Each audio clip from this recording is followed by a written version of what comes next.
रेषेखाली गेलेला अर्धा अधिक सूर्य यज्ञकुंडातील ज्वारेसारखा दिसत आहे आणि सभोवती असणारे ढगांचे कुंज केशरी रंगाचे रेशमी वस्त्र परिधान करून त्याचं कौतुक त्याच्याकडे येणारच नाही का?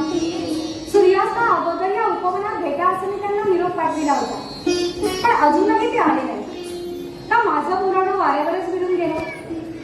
प्रवासाचं प्रस्थान ठेवल्यावर अशाच एका उपवनात ते मला म्हणाले होते, पृथ्वीच्या कोठल्याही कोपऱ्यातून तू मला हाक मारलीस तरी धावत मी तुझ्याकडे येईल. सारं होतं तिथं हाकेच्या अंतरावर असतानाही ते देवयानीला कधी भेटले नाही. भेटले प्रतिष्ठानच्या पटकराणीला, ययाती महाराजांच्या पत्नीला. का त्यांना माझी भीती वाटते? साधुत्वाच्या कितीही कपन्या चढविल्या तरी माणसाचं मन काही पृथ्वीच्या पलीकडे जात नाही. राणीच्या ऐश्वर्यशाली जीवनात मी रमलेली पाहून त्यांच्या मनात कदाचित यावं कटदेव यावं. सूर्याच्या प्रखर उजेडात माझ्यासमोर उभं राहण्याचा संकोच वाटला आपल्याला. कुठल्याही संकोचाला माझ्या आयुष्यात आणि अंतःकरणात आता जागा उरलेली नाही. देवयानी, त्या संध्याच्या त्या सांत्वनात गुंतल्यामुळे मला इथे यायला उशीर झाला. म्हणजे देवयानीपेक्षा त्या यक्षित संन्यासाचं कौतुक आपल्याला अधिक वाटतं. तो आजारी आहे. देवयानी आजारी असल्याची वार्ता मला तुम्ही सांगितली नाही. बरोबर आहे. परोपकाराचा व्रत घेतले तुम्ही संत. माणसं आजारी पडल्याशिवाय अथवा मरायला टेकल्याशिवाय तुम्ही त्यांना भेटणार नाही. इथं बोलावल्याबद्दल आपणच क्षमा करायला हवी मला, कारण मी आजारीही नाही आणि मरायलाही टेकलेली नाही. अगदी सहज बोलावलं आपल्याला. अतिशय आनंदाची वार्ता आहे. हा पेशा स्वीकारल्यापासून शरीराला आणि मनाला निको पडणाऱ्या माणसांची भेट होणं दुर्मिळ होऊन बसला आहे. देवयानी, तुला एक विचार का? विचार? तू सुखात आहेस ना? कशाकरता विचार करे? दुसरं काही बोलायला सुचत नाही म्हणून. माझ्या सुखाचा आपल्याशी कुठे संबंध येतो का? हो, येतो. तू सुखात आहेस असं समजलं तर फार समाधान वाटेल. नवलच म्हणायचं. दीन दुबळ्यांचं भलं करण्याची आपण प्रतिज्ञा केली आहे. देवदानवातील युद्ध थांबवण्याचा आपण संकल्प सोडला आहे. आकाशाच्या आसनावर आपण बसला आहात आणि धरतीच्या चौरंगावर पाय ठेवून साऱ्या विश्वाची आपण चिंता करीत आहात. अशा या विराट उद्योगात देवयानीच्या सुखदुःखाची आपल्याला काळजी वाटते, खरं नाही वाटत?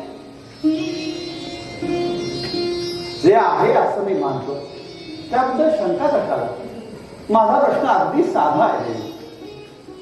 त्या प्रश्नाचं खरं उत्तर ऐकायची तयारी आहे तुमची? हो, तू सुखात नाहीस हेही उत्तर मी ऐकायला तयार आहे.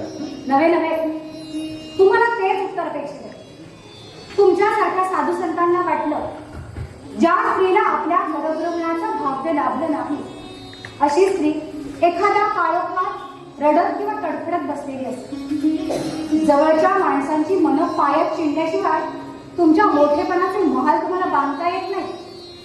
पण सारीच माणसं चिंडून घ्यायला तयार नसतात. विश्व कल्याणाचं कंकण बांधणाऱ्या आर्य श्रेष्ठा, ऐका माझं उत्तर. मी सुखात आहे, पूर्णतः सुखात आहे. संसारातील सारी ऐश्वर्य माझ्या मस्तकावर चौऱ्या वारीत माझ्या समोर उभी आहे. मी ऐश्वर्याचा विचारत नाही, फक्त सुखात. ऐश्वर्य आणि सुख यात काय अंतर असल्याचं मी मानत नाही.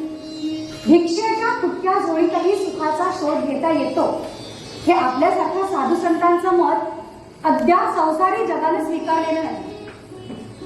एवढंच ध्यानात ठेवा की मी पूर्णतः सुखात आहे. देवयानी, मी जेव्हा प्रतिष्ठानात आलो तेव्हा असं समजत होतो की ती सुखात आहे. पण ययाती महाराजांबद्दल काही गोष्टी ऐकल्या आणि आज सकाळच्या त्या संन्यासांना केलेला अभिप्रसंग, तेव्हाच तुझं ते बोलणं ऐकलं आणि मनात शंका आली आणि अजूनही येते. महाराज माझे आहेत आणि वेळ प्रसंगी त्याला वाटेल ते बोलण्याचा मला अधिकार आहे. माझा पट्टराणीचा, पत्नीचा अधिकार त्यांनी कधीही अमान्य केलेला नाही. पट्टराणीविषयी मला सांगता येणार नाही, पण पत्नीचा अधिकार प्रेमातून निर्माण होतो अशी माझी कल्पना आहे. ज्याला संसार म्हणजे काय याची काही कल्पना नाही अशा माणसाची कल्पना आहे. संन्यासाचा वेश धारण करून या विषयावरती मला तुमच्याशी काही बोलण्याची इच्छा नाही. एवढंच ध्यानात ठेवा की मी पूर्णतः सुखात आहे. देवी, तू सुखात आहेस तर इतकी रागावतेस कशा?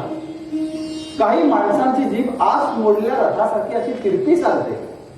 त्या लोकात तुझी जमा नाही हे मी जाणतो. बृहस्पतीचे पुत्र आहात, पण स्त्री स्वभावाची गुलाक्षरही तुम्हाला अजून उमगलेली नाही. तुमच्यावरील प्रेम आठवल्यामुळे मी रागवते असं वाटतं तुम्हाला? मला राग येतो तो तुमच्या ढोंगीपणाचा. ढोंगी? लिंबू आहे ढोंगी. कसलं ढोंग केलं? देवयानीचं दुःख पाहायला फार मोठ्या हौसेने तुम्ही आलं होतं, पण संभावितपणाने चौकशी करता तिच्या सुखाची. तुम्हाला माझ्या सुखदुःखाची एवढी काळजी होती ना, मग काल इथं आल्यापासून एका शब्दानेही चौकशी केलीच नाही. आज यज्ञमंडपात बोलला, पण तेही शर्मीचे संबंध. मी निर्लज्ज होऊन तुम्हाला इथं बोलावलं तेव्हा तुम्हाला माझ्या सुखाची आठवण झाली. म्हणून म्हणते सारा ढोंगीपणा. देवी, तुझ्या राजधानीतल्या लोकांनी आणि यज्ञाला आलेल्या यात्रिकांनी माझी जर वाट अडवली नसती तर आपणही तुला भेटण्यासाठी इथं आलो असतो. माझ्या कीर्तीने माझं खासगी आयुष्य कसं कातरून टाकलंय त्याला मी तरी काय करू?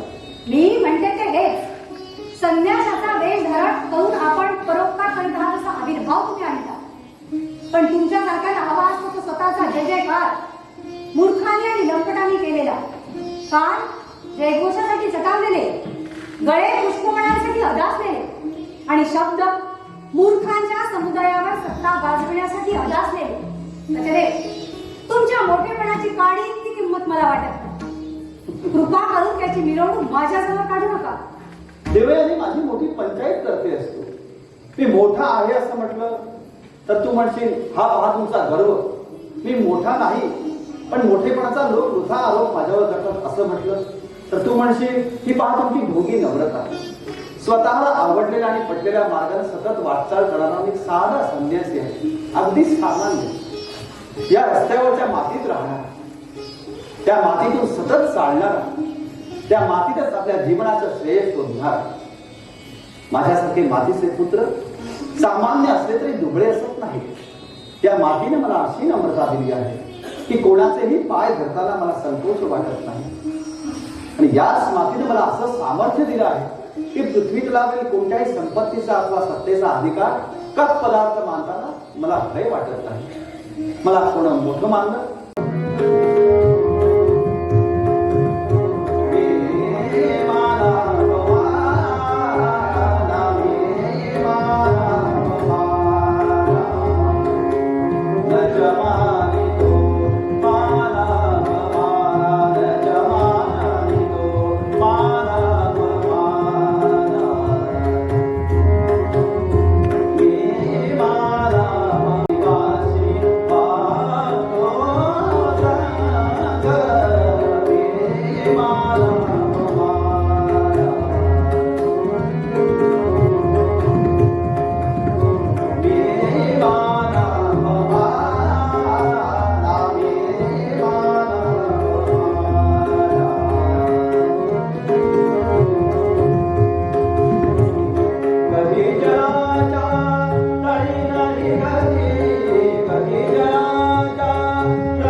कृतज्ञता नाही. हा एका नादिष्ट छंदी माणसांचा नुसता निसंगपणा आहे. अशा कठोर शब्दांनी कितीही प्रहार केले तरी ते माझ्या मनापर्यंत पोहोचणार नाही. मी या अगोदर इथं आलो नाही ही माझी चूक झाली, ही मला मान्य आहे. पण यापूर्वी तू तरी देवयानी म्हणून माझ्याशी कधी बोललीस का? आपल्या ऐश्वर्याचा आणि अधिकार्याचा डौल दाखवण्यातच तू गुंगून गेली होती. त्याचा परिणाम माझ्यावर होत नाही म्हणून तू अस्वस्थ झाली ही स्पष्टपणाने विचारतो. आयुष्यातील एक सुवर्ण संधी तुझ्याशी लग्न करण्याची ते मी चुकवली आणि त्याचा पश्चाताप मला अजूनही होत नाही म्हणून तू शुद्ध झाली आहेस. मला काय वाटतं की मला काळी इतकी किंमत वाटत नाही. जे झालं नाही त्याबद्दल मला दुःख नाही एवढं मी जाणते. धर्मशाळा हा ज्याचा राजवाडा आणि भिक्षेची झोळी घेत ज्याचं राज्य अशा बैराग्याची बायको पहिला जन्माला आली नाही. जे झालं तेच फार चांगलं झालं.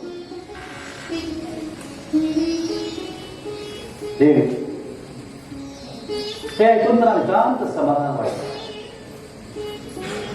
तुझं उत्तर हत्यार परित आणि लढाईचे पवित्र घेत आलेलं असतं तरी मला हवं असलेलं उत्तर आहे. निसंगाचा विधान त्या संसाराच्या रांगती बाहेर असतो करा, पण आमच्यासारख्या निसंगांना काही मायेच्या जागा ठेवाव्या लागतात. आमच्यासारख्यांच्या आयुष्यामध्ये दुःखाचे क्षण थोडे आणि आनंदाचे त्याहूनही थोडे. देवी, तू सुखात आहेस हे ऐकून मला नितांत समाधान वाटतं. सूर्यास्त झाला, मला जायला हवं, पण हे नगर सोडण्यापूर्वी पुन्हा तुला एकदा भेटेल. जातो, पण जाताना एकच सांगावं असं वाटतं.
Hare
मला क्षमा करा. कचदेव मला क्षमा करा. देवयानी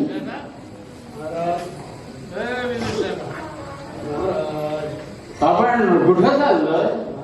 आपण उपवनाकडे चाललोय. उपवनाकडे चाललोय. सांभाळून महाराज, सांभाळून. अरे विदूषक, तुला दिसते का हे दोन प्राणी कोण? महाराज हे प्राणी नाही. हे प्राणी नाही, थोर माणसं आहे. ही थोर माणसं आहे.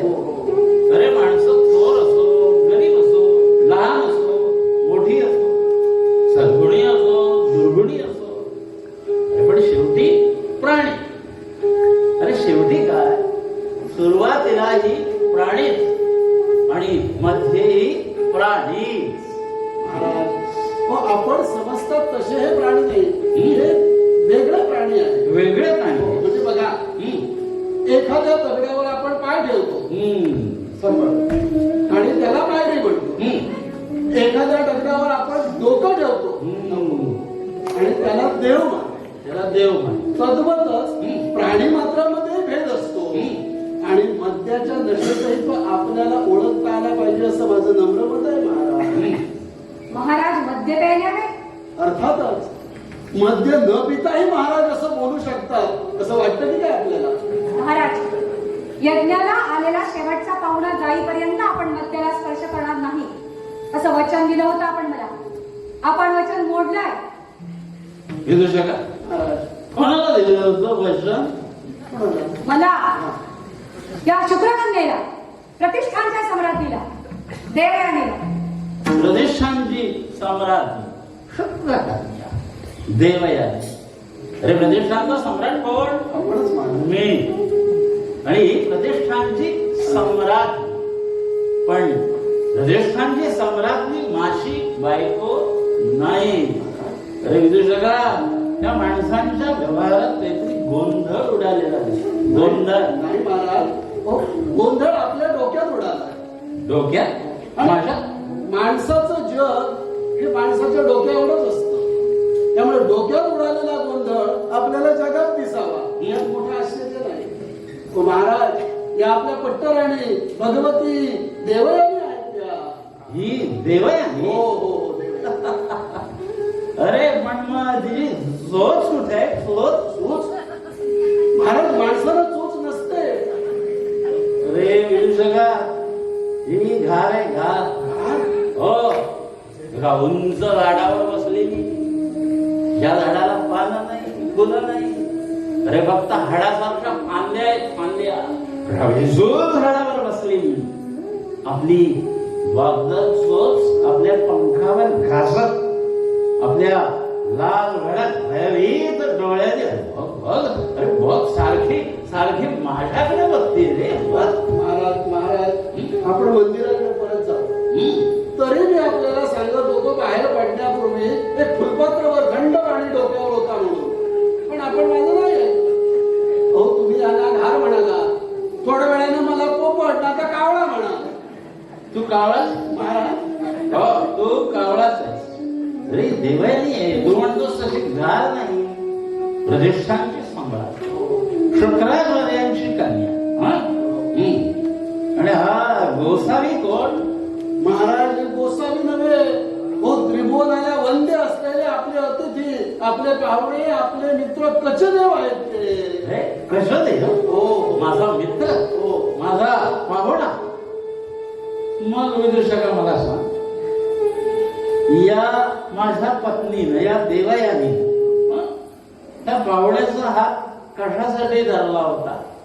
आणि या पाहुण्यानं तिच्या पाठीवर हात कशासाठी ठेवला होता? अरे विदूषका, मी म्हणतो तेच खरंय. अरे या माणसाच्या जगात ना काहीतरी गोंधळ उडालेला दिसतोय. गोंधळ. गोंधळ. ययाती महाराज, तुम्ही खरोखरच का मला ओळखत नाही? तुम्हाला ओळखत नाही? हो, जरा जग तुम्हाला ओळखतं. आम्हाला फक्त आमचे हुजरे ओळखतात. तुम्हाला आमचे हुजरे ओळखतात, आम्ही ओळखतो. राजवाड्यातील राजे ओळखतात, रस्त्यावरचे महारोगी ओळखतात. तुम्हाला ओळखत नाही म्हणजे तो करंटा पण कसं देवा मला सांगा, तुमची दोघांची काय गडबड चालली होती? महाराजांना बडबड म्हणायची होती, पण मध्यामुळे शब्दांची थोडी गडबड झाली. आपण मनावर घेऊ. अरे मी मध्य घेतलं असलं तरी मला शब्दातील फरक कळत. मला गडबडच म्हणायचं होतं. मी करतोय ती बडबड आणि या दोघांनी केली ती गडबड. तर कसं देवा तुमचं दोघांवर काय चाललं होतं? मद्यामुळं ज्याच्या आपल्याचं जनावर झालंय अशा माणसाला या प्रश्न विचारण्याचा अधिकार नाही. थांबा. मद्य प्याल्यानं माणसाचं जनावर होतं की न प्याल्या याचा निर्णय प्रथम व्हायला. हे बघा, ही प्रतिष्ठानची सम्राट शुक्राचार्यांची कन्या आणि हे वाले पाहुणे अतिथी यज्ञाचं ऋत्विज. मग माझ्या पाहुण्यानं माझ्या पट्टराणीच्या पाठीवर हात ठेवून साफ खोटं आहे. मदिरेनं भ्रष्ट झालेल्या तुमच्या मनाला नाही नाही त्या ठिकाणी भ्रष्टाचार दिसू लागले. विदूषका, त्यांना राज मंदिराकडे घेऊन जा. चला महाराज. थांबा ययाती महाराज, तुम्ही म्हणता ते खरं आहे. पचदेव, धन्यवाद धन्यवाद. म्हणजे मद्य न पिताही माणसं खरं बोलतात. खरं बोलतात. धन्यवाद. मग आता मला सांगा, अधिकार नसताना माझ्या पट्टराणीशी प्रणयाच्या लीला करणारे तुम्ही जनावर की तुमच्या लीला शांतपणानं पाहून तुमच्या छाताडात कट्यार फुपटण्यापासून स्वतःला परावृत्त करणारा मी जनावर? बोला बोला. मी पुन्हा सांगते, पाप आमच्या स्पर्शात नव्हतं. मदिरेनं पुजलेल्या तुमच्या मनात आहे ते. असं म्हणजे हा गोसावी तुझ्या पाठीवर हात घेऊन काही आध्यात्मिक खटापट करत होता आणि तू त्याचा हात हातात धरला होता तो ऐरिकाच्या अंधारातून बाहेर पडायला. अरे तुमची मनोदार गंगेसारखी विरवळ होती, तर कसरला का आणि हातात हात धरून निर्भेडपणानं पुढे आला. भीती कोणाला? पापाला की पुण्याला? सद्गुणाला की दुर्गुणाला? पापाला पुण्याला? कशाला की व्यभिचाराला? विदूषका, तू पोपट आहेस. दे ना उत्तर. कोणाला माहिती? का म्हटलं त्रिभुवनाला वंद्य असणारे महामने आपण सचिंतका उत्तर सुचत नाही म्हणून तुमच्या सर्व प्रश्नांची उत्तर तुम्हाला जेव्हा समजतील तेव्हा मी अवश्य देईन. महाराज, लौकिक रीती भातीच्या दाबामुळे पुण्य आणि सदाचारही कित्येकदा भांबावून जातात. ही सचिंता आहे, तो ही तुमची अवस्था पाहू. काय झालंय माझ्या अवस्थेला? या पुन्हा घंटा बाजू लागल्या.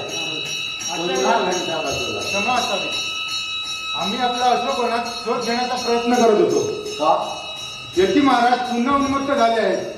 त्यांनी रक्षकांची बंदी तोडून सकाळसारखे प्रकार केले. आता त्यांना आम्ही पकडून ठेवले आहे. ते ओक्साबोक्षी रडत आपली भेट व्हावी असं म्हणत आहेत. आपण जर ताबडतोब आलात तर? ठीक आहे, तू जा आणि त्यांना निरोप दे. मी येईन थोड्या वेळात. विदूषका महाराज, मला वाटतं विनोदाच्या सहाय्यानं तू आणि निसर्गाच्या सहाय्यानं मी, आपण दोघेच या प्रक्षुब्ध जगामध्ये शुद्धीवर आहोत. तू महाराजांना मंदिराकडे सांभाळून दे. हो. कोणी मला सांभाळण्याची गरज नाही आणि हा मला सांभाळला. अरे ज्याला आपल्या स्वतःच्या बायका सांभाळता आल्या नाही तो मला सांभाळला. कसं देवा ते गाव दे. त्या यतीला म्हणावं, हे राज सिंहासन तुला दिलं याची मला किंमत घेऊन टाक. अरे त्या यतीसाठी वाटतं ते करायला मी तयार. पण मी नाही. जे काल झालं नाही ते आज नाही, कालच काही होणार नाही. देवयानी यतीला राज्य देण्याची आवश्यकताच नाही. त्यानं आपल्या आत्म्याचं अस्तित्व मानधन शरीराचा अधिक्षेप केला. ते शरीर आता त्याच्यावर सूड उभीत आहे. राज्य देणं हा त्याच्या गादीवरचा उपाय नाही. शरीराचे सर्व व्यवहार आत्मिक व्यवहाराइतके शुद्ध आणि आवश्यक असावे लागतात हे त्याला मनोमन समजायला हवं. आणि ययाती महाराज, मला वाटतं तुम्ही दुसऱ्या टोकाला जात आहात. तुम्ही सिंहासन सोडायला तयार झालात ते कशासाठी? बंधू प्रेमामुळे, कर्तव्याच्या जाणीवेने. तुम्ही उदार कर्तव्यशील आहात हे मी जाणतो, पण तुमच्या आजच्या या सिद्धतेचं कारण वेगळं आहे. स्त्रियांच्या सहवासात आणि मदिरेच्या कैफात तुम्ही आपल्या जीवनाचं साफल्य शोधू लागला आहात. म्हणून सिंहासन, राज्य, सत्ता तुमच्या दृष्टीनं कवडीमोल झाल्या आहेत. महाराज, मदिरेचा पेला आणि मदारसाचा ओढ सतत आपल्या ओठाशी असावा म्हणून बंधमुक्त होण्याची साठी तुमची धडपड चालू आहे. महाराज, हे औदार्य नाही, ही शरीराची पूजा आहे. सिंहासन म्हणजे केवळ उपभोगाचं साधन आहे असं तुम्ही मानता? नाही. तसं जर तुम्ही मानलं असतं तर दशदेशात तुमची कीर्ती पसरलीच नसती. सिंहासनाचं रूपांतर कामांच्या पलंगात करणारे राजे काही कमी नसतात. तुम्ही वेगळे होता, पण आता मात्र शरीर हाच परधर्म असं मानून तुम्ही आपल्या आत्म्याची हत्या करू लागला. मद्य आणि मंचक आक्षेपार्ह नाही. आक्षेपार्ह आहे तो आपल्या आत्म्याचा वध करणारा त्याचा अमानुष अतिरेक. शरीर मारणं जितकं विघातक तितकं आत्माही मारणं विघातक. एकाचे दुष्परिणाम यतीच्या बाबतीत पराकोटीला गेलेले आहेत आणि दुसऱ्याचे दुष्परिणाम आपल्या जीवनात आताच प्रकट होऊ लागले आहेत. महाराज, हीच वेळ आहे स्वतःला सांभाळण्याची. यतीच्या रक्षणाची जबाबदारी मी माझ्या शिरावर घेतली आहे आणि ती मी पार पाडीन. केवळ मित्र म्हणून सांगतो, मला क्षमा करा महाराज. या अशा घंटा तुमच्याही जीवनात वाजू नये एवढीच मनोमन इच्छा आहे माझी. जातो. क्षणभर थांबा. नाही देवयानी, तो यती मला साथ घालत आहे.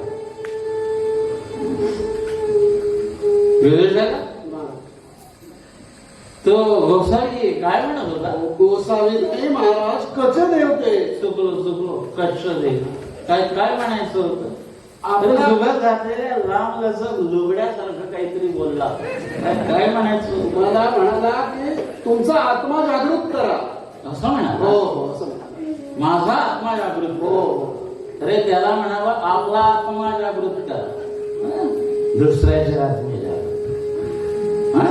अरे माझ्या पट्टराणीच्या पाठीवर आहे. पुन्हा ते शब्द उच्चारांतर महाराज, पट्टराणीचा अधिकार वापरून आपल्याला शासन केल्याशिवाय राहायची नाही.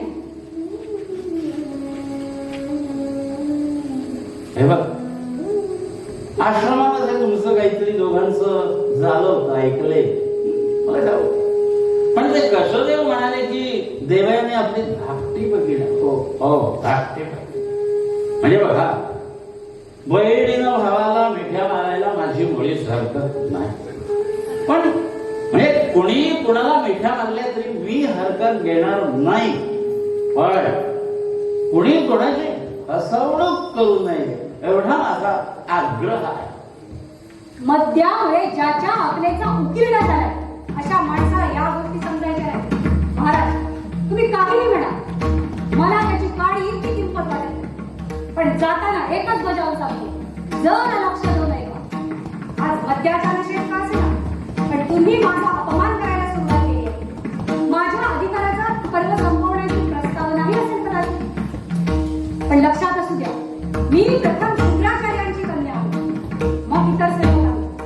कुलाचा डौल म्हणून नव्हे, तर माझ्या सामर्थ्याची आपल्याला जाणीव हवी म्हणून मी हे सांगते आहे. मी सहन करीन, इतर कोणतीही स्त्री सहन करील त्यापेक्षाही अधिक मी सहन करेन. पण त्यालाही एक अखेर रेषा असेल महाराज.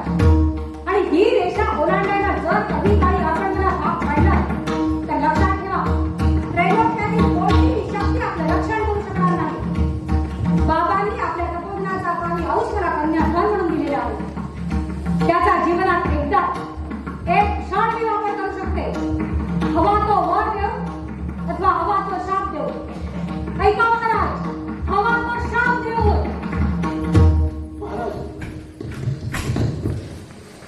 विदूषका, महाराज ही घाल आहे. अरे दातामध्ये भयानक कालकुटाचं विष ठेवून भेसाळ जगात वावरणारी नागिण आहे नागिण. अरे दातातील कालकुटाचा चुळका कधी बाहेर काढील आणि माझा सर्वनाश करील याचा आता काही नेमलेला नाही. महाराज हे बघा, माझा मद्याचा काही आता पूर्णतः उतरलाय. अरे नुसता मद्याचाच नव्हे, ज्या शरीर भोगाच्या दलदलीत मी राहत होतो, वागरत होतो, तोही कैद माझा उतरलाय. माझा कैद उतरला, मला सगळं लक्षात येऊ लागलंय, ध्यानात येऊ लागलंय. हे बघ, म्हणजे माझा आत्मा आता जागृत होऊ लागलाय. आता जे करायला हवं तेच मी करणार आहे. हो विदूषका, तू माझा मित्र आहेस. अर्थातच मला आवडतो राजपुरोहितांच्याकडे जा आणि म्हणावं, कुलदेवतेच्या मंदिरामध्ये आज मध्यरात्रीच्या पूर्वी वाटेल तो मुहूर्त शोधून काढा आणि विवाहाची सिद्धता करा. महाराज आपली नशा खरोखरच उतरली आहे ना? हो, त्या देवयानीचं भयानक रूप बघितलं त्या क्षणी. नाही म्हणजे विवाह कोणाचा करायचा याचा खुलासा झाला तर बरं होईल. काय मला तर काय लग्न करायचं नाही, आपलं लग्न झालेलंच आहे आणि राजपुरोहित वृद्धापकाळामुळं लग्न करण्याच्या पलीकडच्या अवस्थेला माझं लग्न झालंय, पण ह्या स्त्रीशी जी अगोदरच विवाहिता होती. हो, अगोदरच विवाहिता. मला वाटतं अजूनही एक फुलपात्रभर थंड पाणी देवयानी अगोदरच विवाहिता होती. कचदेवांश शरीरात नाही तरी मनात. अरे तिनं कचदेवांचा हात हातात धरला होता त्यावेळी. अरे सर्वांच्या वरती निखाऱ्यांचा प्रशाव करणारी ती, पण तिच्या दृष्टीतून चांदण्यांच्या धारा वाहत होती. आपल्या जखमी मनाचं सांत्वन करण्यासाठी तिनं माझ्या सिंहासनाशी विवाह केला आणि आता माझ्या मानेवरती सर्व नाठाचा खडग ठेवून त्या सिंहासनावरचा अधिकार ती निश्चित करू पाहते. पण मी आता सावध झालो. मला सगळं कळायला लागले. मी शर्मिष्ठेशी विवाह करीन आजच्या आज. हो, शर्मिष्ठेशी विवाह करीन. तिला माझी पत्नी या प्रतिष्ठानाची पट्टरणी बनवून तिच्यासह सर्व नाशाला सुखानं सामोरा जाईल. महाराज एका दासीला पट्टराणी? हो, माझ्यावर विशुद्ध प्रेम करणाऱ्या त्या राजकन्येला.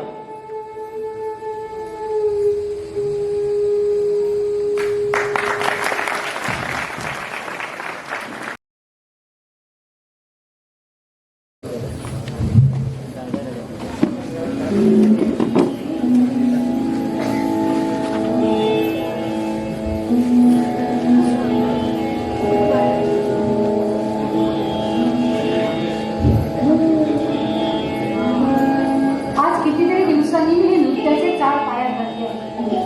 चाळ पायात बांधल्यावर महेश्वराचं स्तवन करायचं असा माझा रिवाज आहे. आपण दोघं निरोपानुसार आलात की अतिशय समाधान आहे. प्रार्थना होईपर्यंत आपल्याला थांबावं लागलं याची क्षमा करावी होईपर्यंत. माझी उपचार करण्याच्या कशासाठी? आज तुमचं आणि माझं नातं निश्चित करायचंय. जे काल होतं ते आज नाही आणि उद्या कोणतंही अद्याप ठरायचं. आपण दोघं जवळ असूनही एकमेकांपासून दूर होतो आणि आज आपल्यामध्ये एवढं अंतर पडलं आहे की आपला स्वर आणि चेहरेही अपरिचित वाटू लागले आहेत. म्हणून ही उपचाराची भाषा. मी बोलते ते खरं आहे ना? खरंय, आपण एकामेकापासून फार दूर गेलो आहोत. खरंय, पण माझ्या प्रश्नाचा आशय वेगळा आहे. आपण एकमेकांपासून दूर गेलो हे खरं आहे. दोष तुमचा असेल, कदाचित माझा असेल. संसार पटावरील सोंग्या हव्या तशा हलवून रंजन करून घेणाऱ्या त्या नशिबाचाही असेल कदाचित. पण आपल्यामध्ये आज फार अंतर पडलं आहे खरं. पण माझा प्रश्न तो नाही. माझा प्रश्न आहे की आपण आणि शर्मिष्ठा आज किती जवळ आला आहोत आणि या प्रश्नाचं असंदिग्ध उत्तर आपल्याकडून मला मिळावं अशी माझी अपेक्षा आहे. शरीराला आणि मनाला स्त्री आणि पुरुष जेवढे जवळ येऊ शकतात तेवढे आम्ही जवळ आलो आहोत. आणि हे सांगताना मला कुठच्याही प्रकारची भीती, कुठच्याही प्रकारचा संकोच, वाटत नाही. होय, ही वार्ता माझ्या कानावर आली आणि म्हणूनच मी तुम्हाला इथं बोलवलंय. आपण शर्मिष्ठेशी विवाहबद्ध झाला आहात. हो, कुलदेवतेच्या मंदिरामध्ये आणि हृदयस्थ परमेश्वराच्या साक्षी जिच्याशी आपण विवाह केला तिने माझं दास्यत्व पत्करलं आहे हे आपल्याला माहित आहे ना. दास्यत्व हे माणसाच्या मनावर अवलंबून असते. ज्या क्षणी तिनं की मी तुझी दासी नाही त्या क्षणी ती तुझ्या दास्यत्वापासून मुक्त होते. असं आणि मला दिलेल्या वचनातून आपण कोणत्या क्षणी मुक्त झालात महाराज? ज्या क्षणी तुझं माझ्यावर तिळ मात्रही प्रेम नाही आणि ते का नाही हे माझ्या ध्यानात आलं त्या क्षणी. देवी, तुला प्रिय आणि अवघड वाटेल असं मी काहीही बोलणार नाही, पण तुझा अंतःकरण रिकाम त्याचा दान तू कुणाला तरी केलेला आहे आणि हे काल संध्याकाळी माझ्या ध्यानात. माझी कल्पना होती उच्च आदर्शाच्या विष्ठ जगामध्ये तू आवडतो. या आदर्शाच्या सीमारेषेला माझ्यासारखा दुबळा आसक्त मातीत सरपटणारा प्राणी कधीही स्पर्श करू शकणार आणि म्हणून मला तुझी भीती वाटत. सद्गुणांच्या पुढे गुण शरीराच्या मोहासक्त वासनेला वाटणारी भीती आणि लज्जा होती.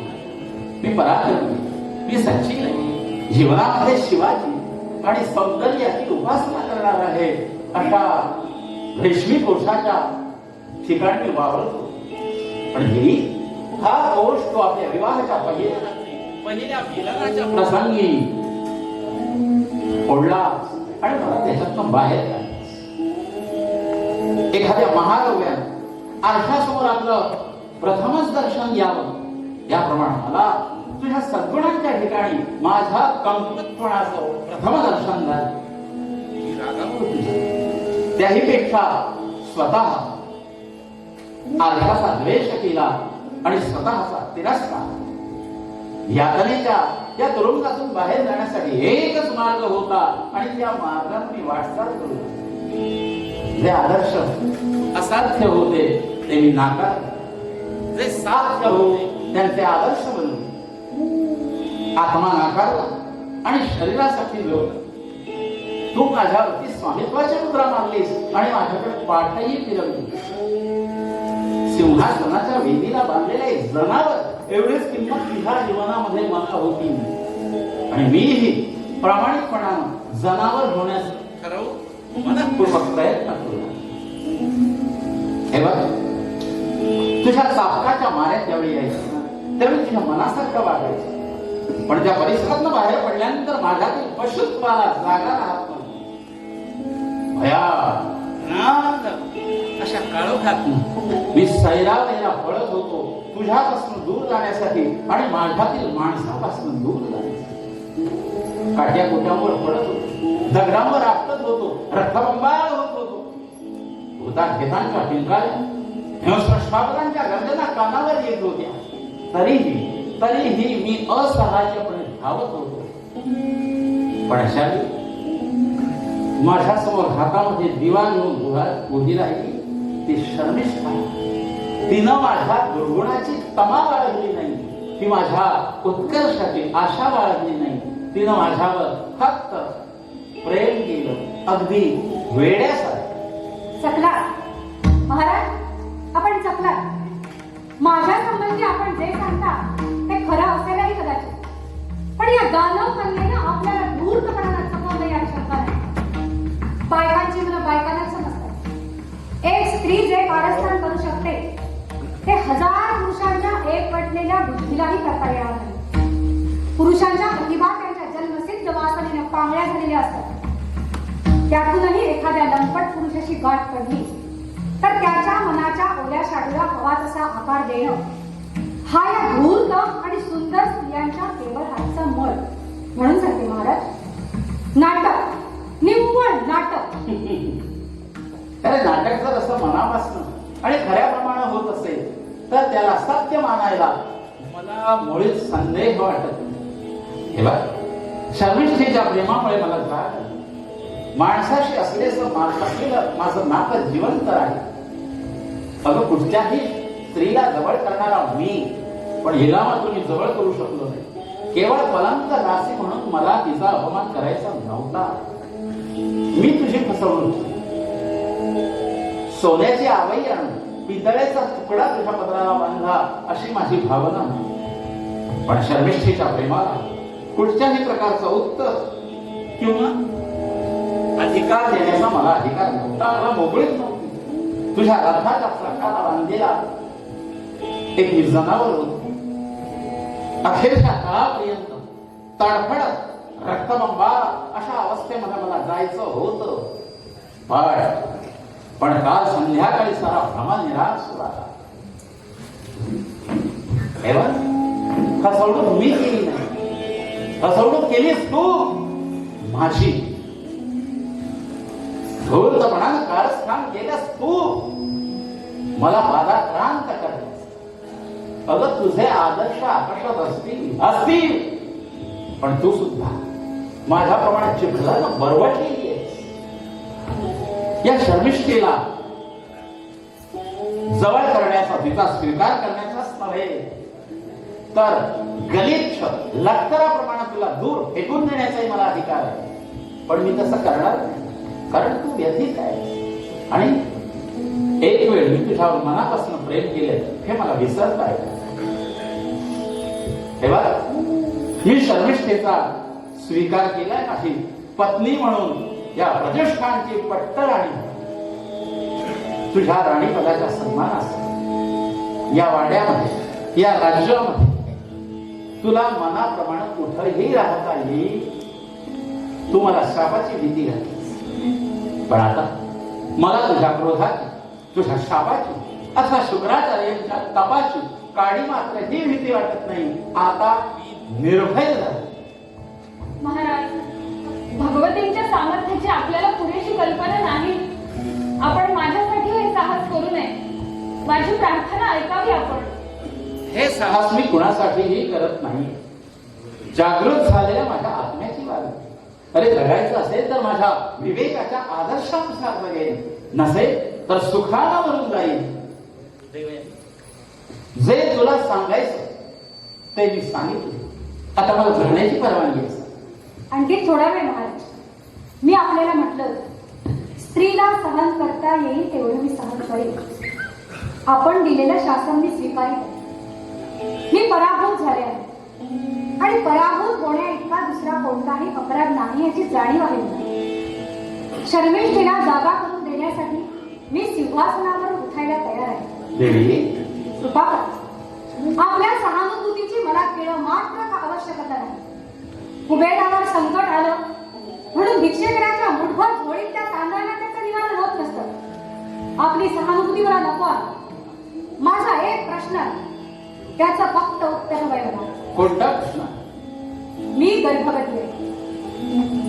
बाबांच्या आशीर्वादाने मी पुत्रवती होईल अशी खात्री आहे मला.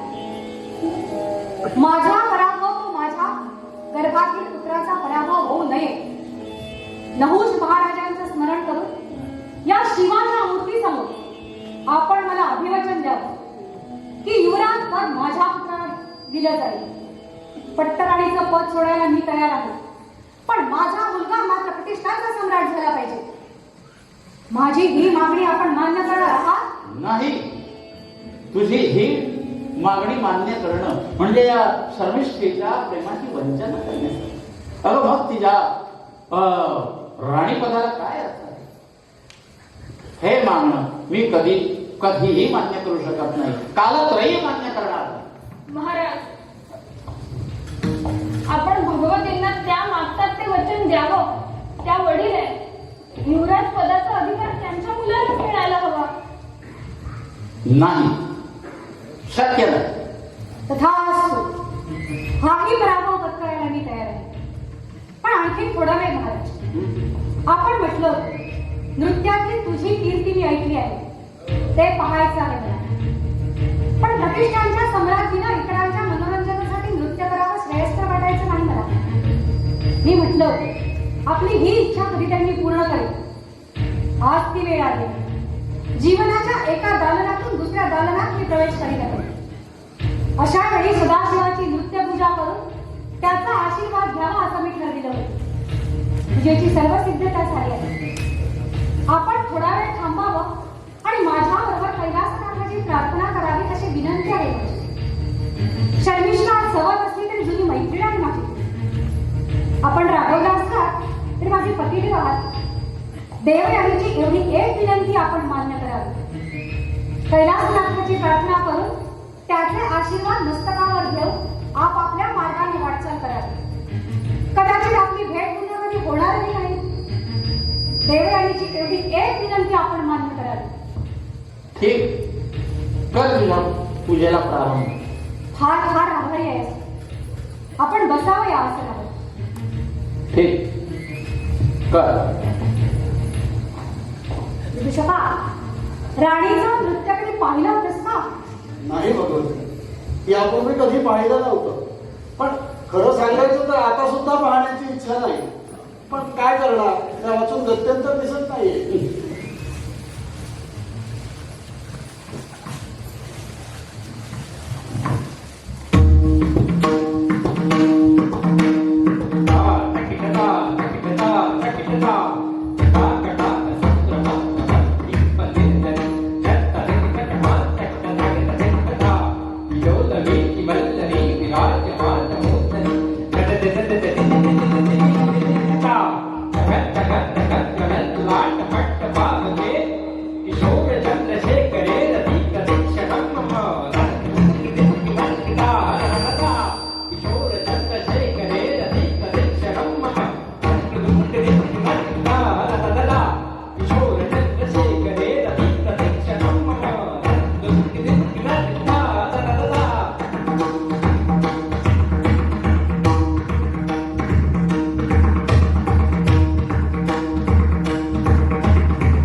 शब्दावर माझा विश्वास. मी असं काहीही करणार नाही. शांत हो, शांत हो.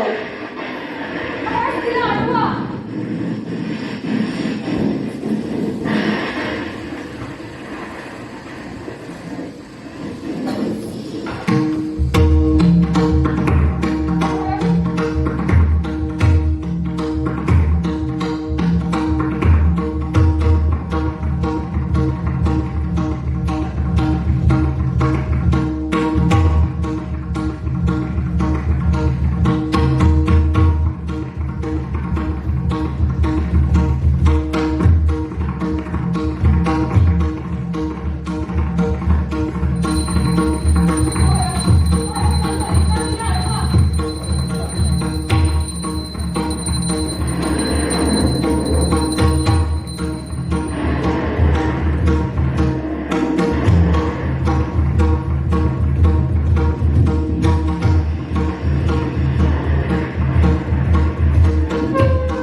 नाहीस. नाही श्रीवार नाही नाही देवी मी तुझ्या पुढे पदर पसरते. तू मागितलेलं न मागितलेलं सारं देते. महाराजांच्या वतीने मी तिची मागणी मान्य करते. पण महाराजांना शाप देऊ नकोस देवी. मी प्रतिष्ठान सोडून जाईल. पुन्हा कधीही यायची नाही. शाप द्यायचा असला तर तू मला दे देवी, मला दे. माझ्या गौतमीला रुद्रशक्तीला दया माहित नाही. तिला माहित आहे फक्त संहार. चल दूर हो. तुझ्या हरिनामाचा रुद्र समाजाला खायचं असतं तर ती कधीच मिळवलं असतं. राजा तुला अख्यायचं विचारते. देवताईची मागणी तू मान्य करणार आहे की नाहीस? जे एकदा सांगितलं ते 1000 नाही. तथास्तु. हे भगवान शंकरा, तुझी यथासांग पूजा करून मंत्रोपासना पूर्ण केली आहे. पित्यानी दिलेल्या तपोबलाचं पूर्ण विसर्जन करून या क्षणी मी शाप देते की हा ययाती राजा, प्रतिष्ठानचा हा सम्राट, नहुषाचा हा पुत्र माझ्या मनात आहे त्याप्रमाणे अत्यंत अमंगल, विद्रूप, बलहीन, ज्ञानवियुक्त, विभक्त, युद्धात्मधारण करो. आणि मी युद्ध. हो हो हो हो हो हो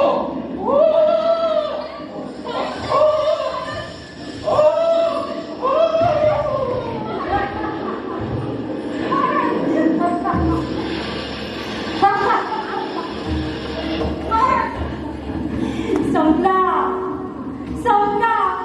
14 चौकटीचं राज्य भोगणारा ययाती राजाचा अवतार संपला. कावळ्यांनी आणि गिधाडांनी कोरलेल्या प्रेतासारखा तो विद्रूप होऊन पडलाय. युद्धात पराक्रम गाजविणारं, स्त्रियांना बाहुपाशात ओढणारं, मद्यात स्वतःला बुडवून घेणारं ते बलशाली सुंदर शरीर आता नाहीसं झालंय. आणि डोळ्यांनाही ओकारी येईल अशा अभद्र कातडीनं त्याच्या प्राणतत्वावर पांघरूण घातलंय.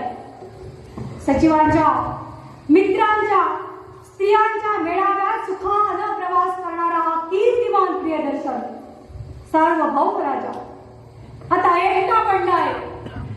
पाण्यात वाहणारा लाकडाचा ओढका आता कोण जाणार आहे त्याच्याजवळ?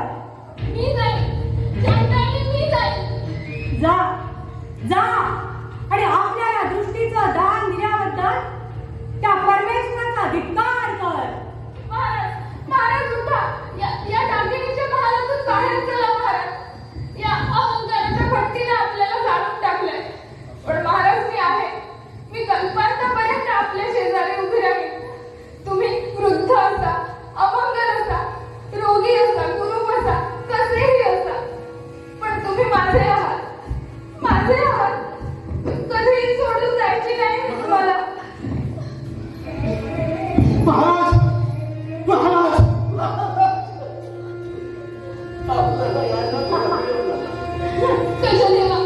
कशा देवा हे पाहायला काय झालं? त्याच्यात हा महाप्रतिष्ठानचा सम्राट कावळ्यांनी आणि गिधाडांनी कोरलेल्या प्रेतासारखा एकटा पडला आहे. आपलं किळसवाणं, विद्रूप, अमंगल वृद्धत्व पाठीवर घेऊन वाळवंटातल्या झाडासारखा एकटा. तुझ्या शापामुळं? हो, या देवयानीच्या शापामुळे. या देवयानीच्या शापामुळे या माणसाचा असा चोळामोळा झालाय. सार्वभौम असा राजा हा किळसवाणा दारिद्र्य घेऊन दुःखात डोळत पडलाय. महाराज, आपल्या म्हाताऱ्या कानांपर्यंत माझे शब्द पोचत असतील तर त्याला मान वळवून इकडे बघा आणि आपल्या या शर्मिष्ठेला, या विदूषकाला, या कचदेवांना आपलं भयान रूप दाखवून स्तंभित करा. हा कसला राजा दिलाय? हा लुळा, थेरडा, पांगळा, विद्रूप होऊन पडलेला आहे. आता याला सिंहासनावर कोण बसू देणार? आता प्रतिष्ठानचा राजमुकुट माझा आहे. हा कसला राजा? हा त्या जंगलातून आश्रमातून फिरायला लागेल. एका बाजूला त्याची ही 1.5 दंडीची रखेली शर्मिष्ठा दुसऱ्या बाजूला 1.5 दबडीची किंमत नसलेला मी विदूषक. भगवती, धान्याचं पोत रिकामं झालं म्हणून पळून जाणारा मी उंदीर नव्हे. मी माणूस आहे. मी सदैव महाराजांच्या बरोबर राहील. ज्या माणसानं आपल्या स्नेहदृष्टीनं माझं आयुष्य कृतार्थ केलं, त्याच्या पायावर पडून मग तो अरण्यात असो, राजवाड्यात असो, कुठेही असो, सदैव त्याच्या बरोबर राहून हालपेष्टा सहन काय वाटेल ते सहन करायची माझी तयारी आहे. आणि देवयानी, तुला अखेरच सांगतो, देवयानी, हो देवयानी, तू माझा शेत केलास तरी मला त्याच्यात परवा नाही. पण तुला सन्मानानं संबोधून मी माझी जीभ विटाळून घेऊ इच्छित नाही. महाराजांना अखंड यातना देण्याची तुझी आसुरी इच्छा कधीही पूर्ण होणार नाही. महाराजांना या यातनेतून बाहेर काढणारी एक प्रभावी वल्ली माझ्या जवळ आहे. तुझ्या किंवा तुझ्या बापाच्या तपोबलापेक्षाही अधिक सामर्थ्यवान अशी, आणि ती म्हणजे विनोद, हास्य. महाराज जंगलात असो, राजवाड्यात असो, तथा धर्मशाळेत असो, कुठेही असो, हा विदूषक छाती फुटेपर्यंत महाराजांना हसवून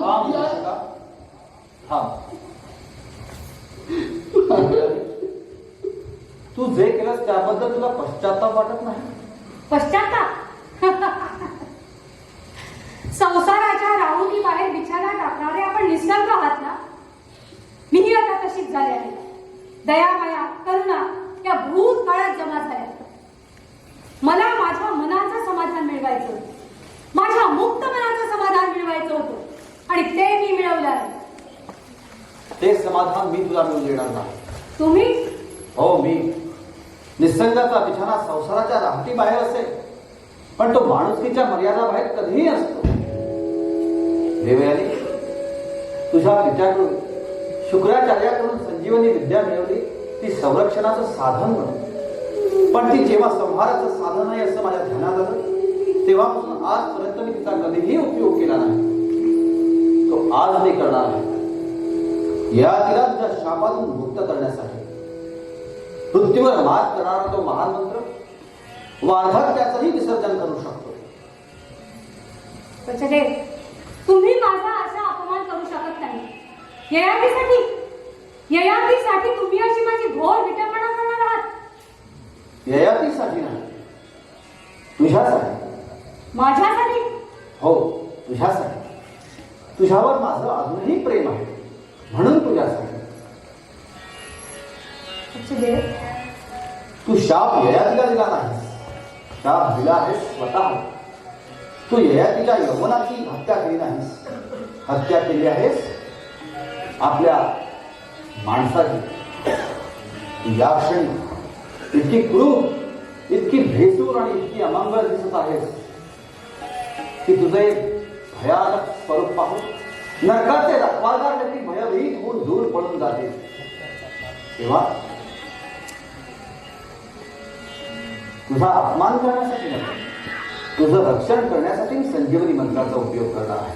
माझ्या संरक्षणाची जबाबदारी कोणावरही नाही, प्रत्यक्ष परमेश्वराची. मी लढायला तयार आहे.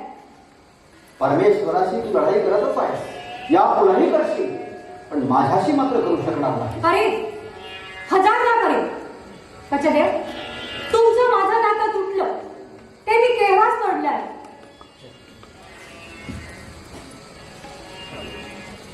माझ्या या राज्यात, या राजवाड्यात तुम्ही जर माझी अशी अवहेलना करणार असाल तर प्रतिहार.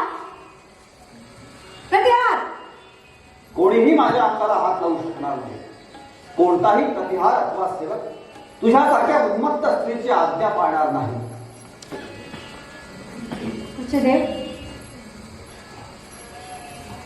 देवयानी, तुला वाटतं ययाती एकटा आहे? तो एकटा नाही.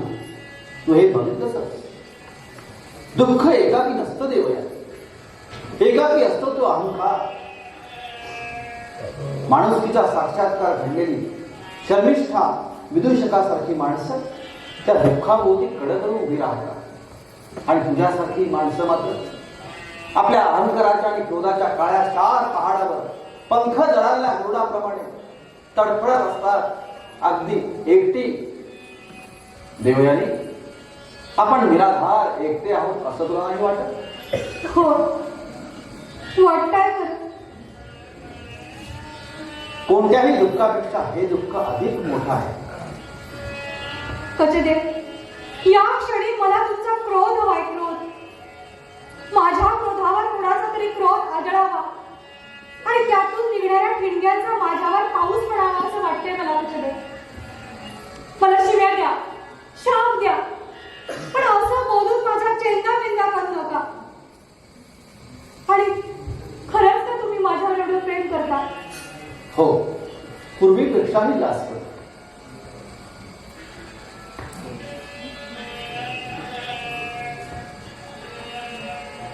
देवी, तुझ्याशी मी पतीचं नातं जोडावं अशी तुझी इच्छा होती, पण ती मला सफल करता आली नाही. कुठलाही बंधन नसलेलं मैत्रीचं प्रेम हे अनेक बंधनात बोलल्या वैवाहिक प्रेमापेक्षा अधिक श्रेष्ठ असतं असं मी मानतो. देवी, तुझं आणि माझं नातं कधीही न तुटणार आहे. त्या अलौकिक प्रेमाची जात तू जाणली नाहीस. तर या ययाती बरोबर तुला सुखानं संसार करता आला असता, पण असं घडलं नाही. त्या प्रेमाला, त्या अलौकिक प्रेमाची जात तू जाणली नाहीस. त्याला तू विवाहाच्या पिंजऱ्यात अडकवण्याचा प्रयत्न केला, तो यशस्वी झाला नाही म्हणून तुला वाटलं तुझा अपमान वाढला. आधीच उग्र असलेला तुझा अहंकार दुखावला, जखमी झाला. त्या अहंकाराने तुझ्या जीवनावर आपल्या स्वामित्वाचं निशाण लावलं. तुझा संसार उघडला, ययातीला अधपदाच्या गर्तेकडे लोटलं, त्याचा बळीही घेतलास. वणव्याच्या झाडाप्रमाणे जे समोर येईल त्याची राख रांगोळी केली त्या अहंकाराने, शर्मिष्ठेची, ययातीची आणि अखेर तुझी. होय, माझी अधिक, त्यांच्यापेक्षा माझीच अधिक. कसे देव, मला एका भयान स्वप्नातून जागे होते असं वाटतंय. हाच तुझ्या मुक्ततेचा क्षण आहे.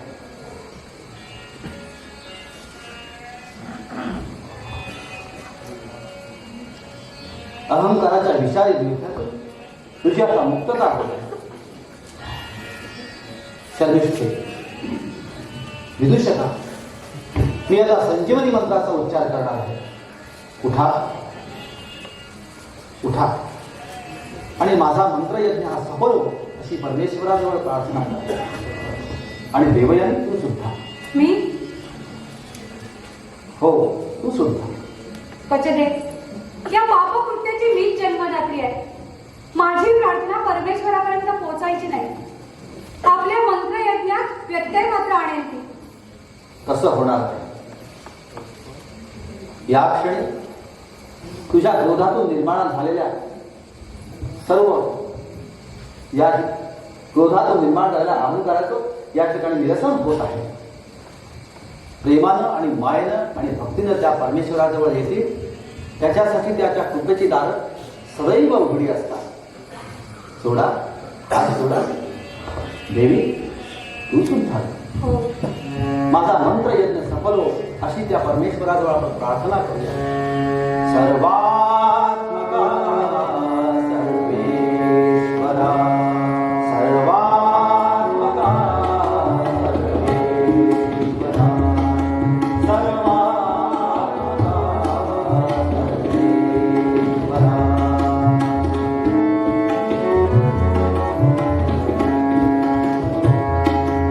सर्वात्मका सर्वेश्वरा,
तुझ्या शरीरातील वृद्धत्व आता नाहीस होत आहे.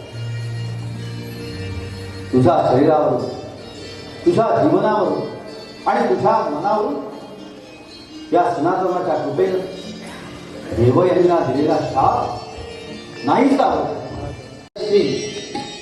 असा तो पुन्हा तुझं रूप घेऊन पुन्हा प्रकट होत आहे. उठ दयाती, उठ.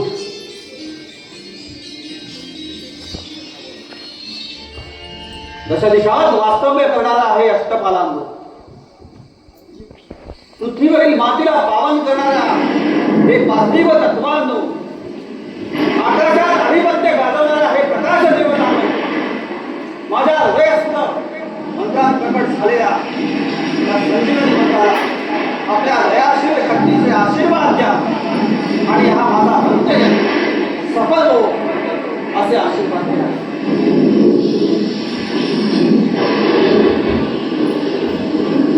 सेमन्नो अध्वरी, सेमन्नो अध्वरी, सेमन्नो अध्वरी.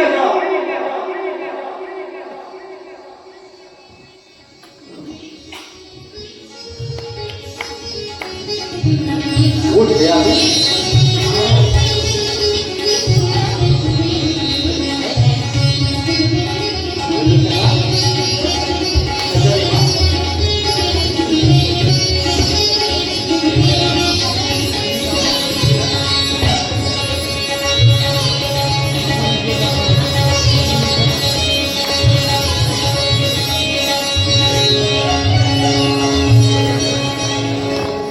अरुण कमल काजीवर फुलले परिमळ या गगनी